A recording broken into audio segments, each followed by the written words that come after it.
Moi, j'ai envie de vous dire, Nicolas, que la première réaction en Suisse, c'est celle de la surprise, parce que, franchement, jusqu'à ce que ce sujet de la radio-télévision suisse ne soit diffusé, il n'y avait pas beaucoup de monde qui savait que ce bateau existait et qui était la propriété d'une entreprise helvétique. Il faut savoir que, même si les quartiers généraux sont en Suisse, l'essentiel de cette entreprise se trouve en Hollande, ce qui complique un peu l'affaire, et que finalement, l'entreprise ou la société qui souhaiterait utiliser ce matériel, elle, est canadienne. Alors, ce qui est intéressant, évidemment, c'est la réaction de la société civile, on l'a entendu, et des milieux environnementaux qui condamnent une telle initiative.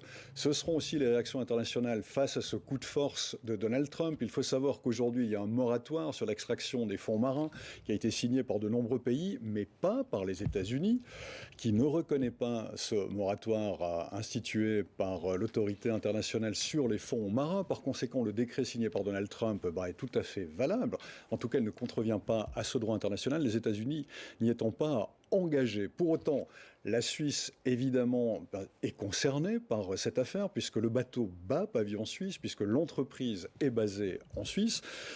Une interpellation a été faite auprès du Conseil fédéral en Suisse, lequel dit étudier, suivre le développement de cette affaire, mais pour l'instant, puisqu'aucune autorisation n'a été délivrée, même si Donald Trump a signé un décret, aucune autorisation n'a été délivrée ni par les États-Unis, ni par l'autorité internationale sur les fonds marins pour une éventuelle extraction. On en est encore au statu quo. La société civile veille, le gouvernement suisse suit ça d'un œil proche, mais en même temps, j'ai envie de vous dire, ce sera très compliqué de pouvoir délivrer une interdiction, la liberté de commerce en Suisse étant tout de même assez bien sauvegardée et maintenue jusqu'ici. La correspondance de Michel Thirouty. Merci beaucoup, Michel.